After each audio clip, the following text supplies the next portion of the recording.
So this is part 2 on how to use the homepage. We have we have already covered some important concepts. Do not work out of your to-do list. You will always want to work out of the modules. You will check in every day for your attendance. This is how you'll open your email, which you should open at least a couple of times a week. Your hall pass request is listed here, and this is how you will also get to the tracking chart. The tracking chart is how you find what lesson you personally are on. So when you click on the SpongeBob, it's going to open up this document here. So this document is going to contain the links to all of the tracking charts for the whole semester. As of right now, we only have one. You can see all of the units that we will cover between now and Christmas. So when you click on it, it's going to open a spreadsheet. So the spreadsheet, you may or may not open to your class. When it fully loads, at the bottom, you will see 3 different tabs. You will open the one for your tab, and then your name will be listed. So currently I have a tab opened, and I have removed all of the student names for this video. When you open it, the student names will be listed. So when you're looking at the lesson tracking chart, these are not your grades. These are only what lessons you've completed or not. This is to help you keep up with what you've gotten done and what you've not. Some of our lessons in this unit have multiple components. I like to take my content, and instead of making one really long lesson, sometimes you might have several short lessons, or sometimes you might have a couple of things in the same lesson and it's broken up. So you might have 3 5-minute videos instead of one 15-minute video that you have to complete all at one time. So when you're looking here, this is Unit 1 and Unit 2. Unit 2 is very short.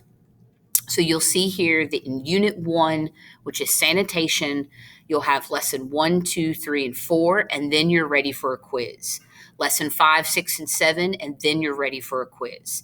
Then you're ready to move on to Unit 2. And you'll see Unit 2 just has Lessons 1 and 2, and then a short quiz, and then we prepare for food labs in my class.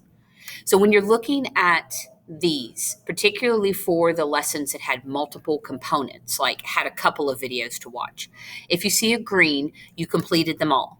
You might have missed every question on that assignment, and then we'll work on getting those questions that you missed back together. This is not your grade. This only means that you opened them and you completed them. If you see a yellow mark, that means that you have opened and completed maybe one of the components, but you did not open and complete all of them. If you have a white, then that means that you have not completed anything in that lesson, and you need to go back to that lesson and do that lesson. None of my lessons are that long. You need to complete all of them before you are ready and before you take a quiz.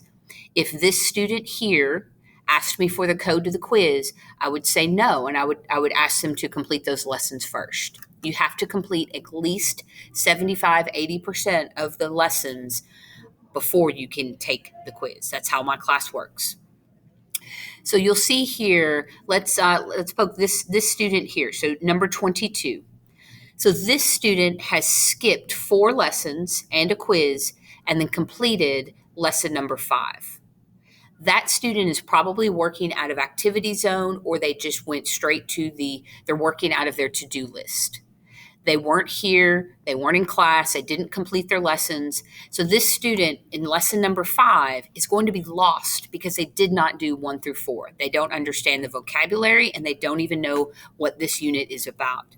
So do not work out of the to-do list. Do not use the list view. Make sure that you're following along and that you know what lesson you are actively and honestly on. As you can see, most students are doing pretty good. They might have missed a component before they moved on, but all in all, make sure just